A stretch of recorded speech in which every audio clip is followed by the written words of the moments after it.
Three, two, one.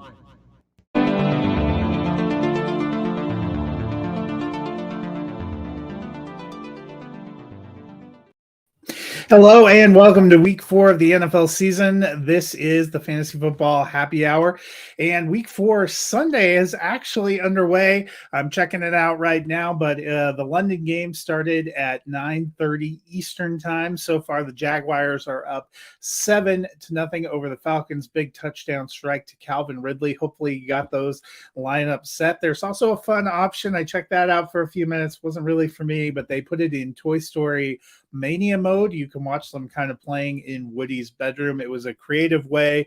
You know, we've seen the NFL do this with Nickelodeon games and now with a Toy Story game, kind of trying to attach to new audiences, which is fun.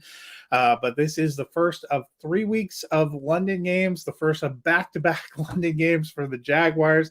They are the home team today. They will be technically the road team against the Bills next Sunday. But if you enjoy fuller days of football, you can get that going right here. Well, I am going to jump in today. We'll be looking at briefly talking about Thursday Night Football. Then I will talk about some of the games of the week in the different windows today and tomorrow night, some sit starts. And then I'm adding a new feature this week. I will give you my picks against the spread. If you track me on the site, you can see my picks against my straight picks published every Thursday with the Thursday night preview when we do on the site, the Music City Drive-In. But I also do weekly picks against the spread. So far, I am 29-20 on the year going into this week, which is not too bad. Wasn't as great last year, but I will give you what my picks against the spread are every week going forward. We will do that at the end, and then we will do a quick look at the movie corner. But let's dive in with Thursday Night Football. It was a clash of NFC North rivals as the Detroit Lions traveled to Green Bay to battle the Packers. They came away with the 34-20 victory. Honestly, it wasn't even that close. It was 27-3 at the half. David Montgomery rushing for 121 yards, got 3 rushing touchdowns, coming back off injury, got 32 carries and 2 receptions. Kind of puts Jahmyr Gibbs a little bit on a back seat. If you are looking at it from a fantasy perspective, I'm kind of lowering my expectations for now. He's more of a flex play. They're really leaning into David Montgomery and the hammer. Another solid game for Sam Laporta and for Amon-Ra St. Brown. You're feeling good about all those assets. On the Green Bay side, they just have not been able to get much of a running game going. Aaron Jones had a big play in week 1, coming back in week 4. Really wasn't a big factor, but I am really liking Romeo Doubs. He's turning into a great possession receiver for them. Had 13 targets on Thursday night, caught 9 passes for 95 yards. Packers are now 2-2. They're still second place in the North. None of the other teams beyond Detroit and Green Bay even have wins, but Detroit 3-1, off to a good start. I thought they were going to have a good season, be a playoff contender. Nothing has changed my mind. Well, that was the Thursday night game. Let's look at the rest of the games on the Sunday slate. So, as I mentioned, the London game is going on right now, so you don't have to wait to watch football, but you might want to wait to finish the show to pop it in. Just saying. We do have 2, what I like to call Depression Bowl games.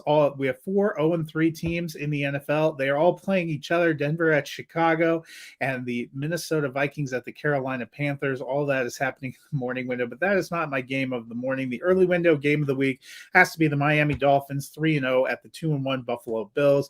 Miami, fresh off a 70-point output against Denver. They have been undefeated. They are looking great. Buffalo had a little bit of a stumble on that opening Monday night. A lot of turnovers from Josh Allen cost them that game, but they subsequently blew out the Raiders and the Washington Commanders. I think this is going to be a heck of a game. This is actually my favorite game of the entire weekend. We get that in the morning window, unless you're like me living in the Denver area, and I will be watching the Broncos and the Bears. From myriad reasons. The afternoon slate, there's only 3 late window games again this week. couple of them not that great. I'm going to focus on New England 1-2 going into Dallas 2-1. New England got that first win of the year against the Jets last week. They always play teams tough. Dallas had a bit of a stumble in week 3, losing to the Cardinals after looking nearly unstoppable the first 2 weeks. Can they get back on track? They are back home. That should be a good clash. So that'll be a fun game to look forward to, Cowboys and the Patriots. The Sunday night football game, I wish it was more exciting. A lot of the talk has been about Taylor Swift going to be in attendance for this game as well. If you have the Sleeper app and you roster Travis Kelce, or you have a friend that does, you may want to look up his profile picture. A little bit of fun that Sleeper is having there. But this is the Kansas City Chiefs at the New York Jets. Can the Jets get any kind of offense going? As a fantasy player, I'm hoping they can at least commit a little bit more to the run, get Breece Hall going. He looked really good in week 1, which is how they were able to get the victory. They need to take some pressure off Zach Wilson's shoulders, especially since that Chiefs pass rush and that front end of the Chiefs defense is for real. Meanwhile, Patrick Mahomes, they'll have a little bit of a challenge going against the Jets defense, but the Chiefs come in 2-1, Jets are 1-2. I'm not thinking this can be particularly close. Monday night, we get the Seattle Seahawks at the New York Giants. Seahawks are 2-1. Giants are 1-2. Giants really need to get something going, get a little bit of a reset going. They really need to kind of get back into a groove. Saquon Barkley, now doubtful. That puts more pressure on Daniel Jones in the passing game. For the Seahawks, Ken Walker has looked incredible. He is just running at a good clip. They have a pretty decent passing game kind of going. This should be an interesting matchup. Only one Monday Night Football game this week, so that's great.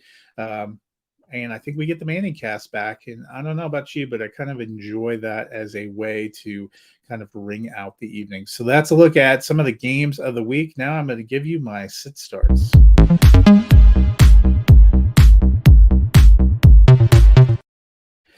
All right. Well, my sit starts last week. If you've been tracking along, I finished 3-1 in my start record, 3-1 in my sit record. So doing pretty good. My quarterbacks this week, Russell Wilson is my start. I get it. The Broncos are 0-3. If you read the message boards from Broncos fans, apparently Wilson is solely to blame for all these losses. Apparently he single-handedly gave up the 70 points last week. Well, the thing is, he's actually playing pretty well. He's QB 9 on the season. Now they get the winless Bears, a team that does not have a very good defense. The Broncos have a lot of pressure to try to get win. I'm all in on Russell Wilson this week.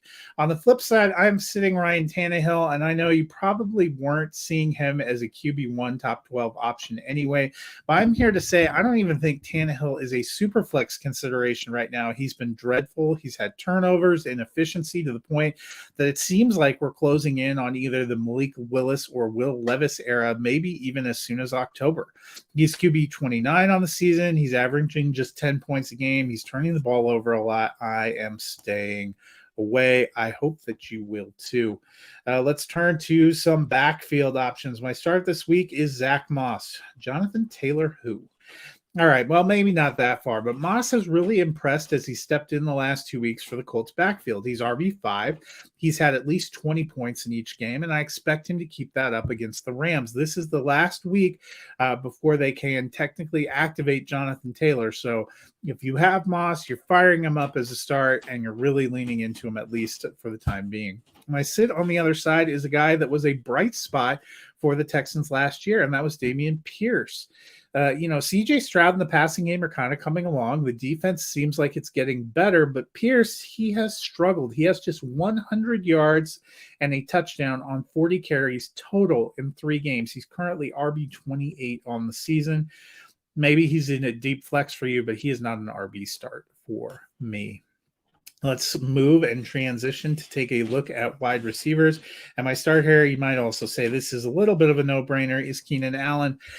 20 targets, 18 receptions, 215 yards, and 149-yard touchdown pass. That was Allen's line in week 3. In short, he is on fire.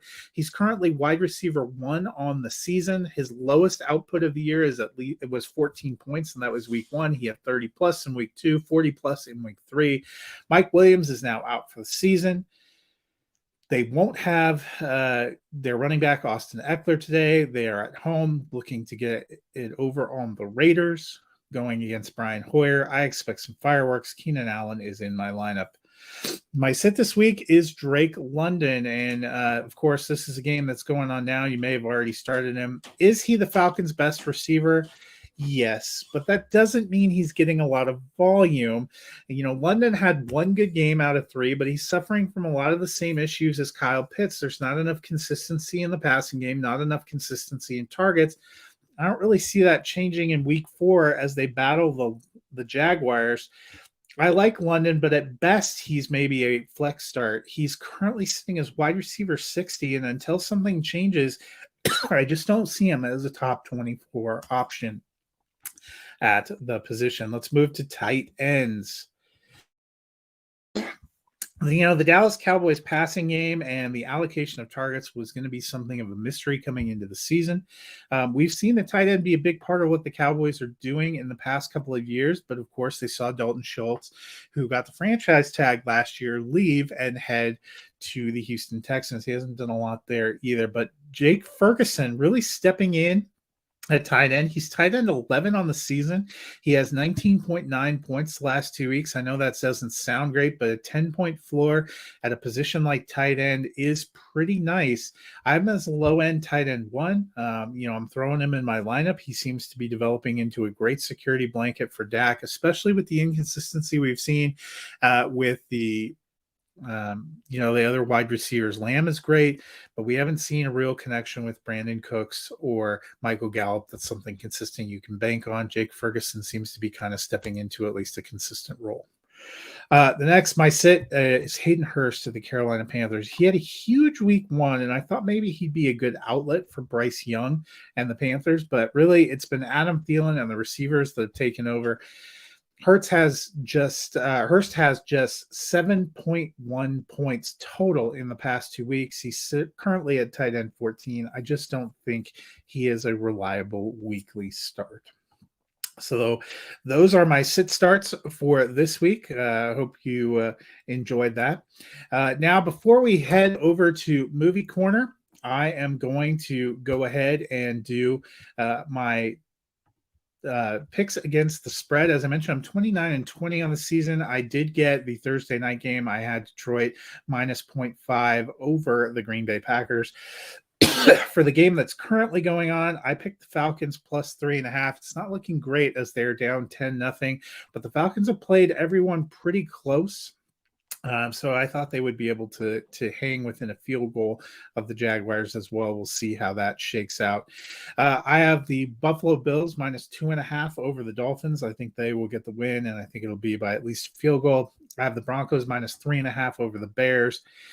Big battle in the AFC North, and that is the Ravens going in to battle the Cleveland Browns. The Browns are a little beat up. Deshaun Watson a little beat up. I took the Ravens plus 2.5. I think they can get the win. Bengals going to play the Titans. I took the Bengals minus 2.5.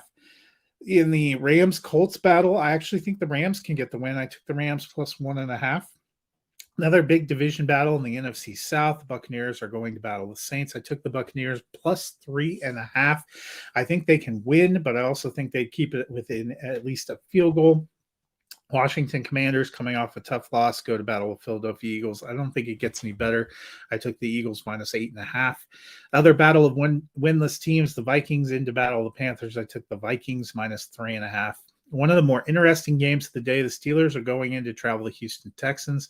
Texans really clobbered the Jaguars last week. I took the Texans plus 3.5. I think they can get the outright win. Raiders without Jimmy G going into battle of the Chargers. I took the Chargers minus 5.5. The tough one for me, Patriots going into battle of the Cowboys. It's a big spread, but I think the Cowboys are going to bounce back. I took the Cowboys minus 6.5. Another big spread, the Arizona Cardinals, who've been playing pretty tough going into battle with 49ers. After the Cardinals beat the Cowboys, I think the 49ers will be on high alert. I took the 49ers minus 13.5. They've just been clocking everyone. A lot of big point spreads you'll see this week, which makes it a little bit tough, not projecting some of these games to be incredibly competitive. Sunday Night Football, Kansas City Chiefs at the New York Jets. I took the Chiefs minus 9.5. And then Monday Night Football, Seattle goes into New York. It's a really tight one. I took the Giants minus 1.5. I think the Giants will get the win, get a little bit back on rhythm. I think they need to do that if they want to make a playoff push again this year. So that is a look at my picks against the spread for week 4. If you're out there making some picks, hope you guys have a great week. Before I get out of here, I'm going to hit the movie corner real quick.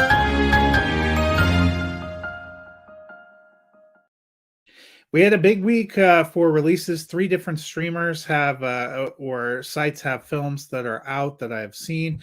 We also had a couple big theatrical releases. I'm going to be right up front. Saw franchise is not really my thing. I did not go to see Saw 10. If you enjoy those, I have seen that it's gotten some of the best reviews of the franchise. People are saying it's a real great cap to things. If you like that kind of thing, go and check it out. I did see the theatrical release, The Creator, which was kind of an original sci-fi film from Gareth Edwards and Chris Weitz. They teamed to write the script for Rogue One, a Star Wars story. Here, you get kind of a futuristic battle between humanity and AI. John David Washington takes the lead role. I thought he was very good in this. I love the world that Gareth Edwards created on the screen. The visuals were fantastic. The story at times was a little bit slow and a little bit underdeveloped, but some of the key emotional relationships worked. I really liked the third act. I gave it 3.5 out of 5 stars. I think it's worth checking out. If you want to hear a little bit more of a discussion of that and our love for Rogue One, I'm assuming it's going to be love. It better be Eric. You can see Eric and I on This Week at the Movies, coming to you live at 7 Eastern. We will be talking about The Creator, and then we will be talking about Rogue One. Streaming films, Apple TV released Flora and Son, the latest from John Carney. He's known for doing kind of these dramas that fuse in music. We saw that with Once, Begin Again, Sing Street. I really enjoyed this. Eve Hewson is very great in the lead role. I enjoyed her dynamics with Joseph Gordon-Levitt. The music in here was really pretty. This was an emotional journey I wasn't totally expecting. I reviewed this on the site on Friday when it came out. I gave it 3.5 out of 5 stars. Really had fun with it. I think that is one that is worth checking out. Netflix has had a huge week. We've seen Wes Anderson release 4 Roald Dahl shorts now. The best of them is Henry Sugar, which came out on Wednesday. I gave that 3.5 stars. I've enjoyed all of those. Those are worth checking out. They also had kind of a hard-bitten, darker edge crime drama with Benicio del Toro and Justin Timberlake called Reptile that opened on Friday. I saw that. It was okay. I gave it 2.5 stars. It was fine. The other one, Paramount Plus, has it streaming now. It's going to be on Showtime tonight. If you have either of those, that's Heist 88. Courtney B. Vance kind of leading the cast there. This is based on a true story, a time when banks used to transfer large international sums based on phone calls with access codes, which how could that possibly lead to a heist? How could that happen? But that becomes fodder for this little bit of a heist film. It was okay. It's not super long, but it wasn't incredible. I gave that 2 stars out of 5. So that's a little bit of a look at what is out now. I know I misjudged. I thought Ahsoka had 6 episodes, really has 8. So the finale is actually this week. If you've been enjoying that show, I've liked what I've seen with that. Looking forward to seeing the finale and seeing how it ends. But that'll be a wrap on this week. I will be back next week giving you info on week 5 of the NFL season. Hope you guys are hanging in there and have a wonderful week 4. And don't forget, football's on right now. Check it out.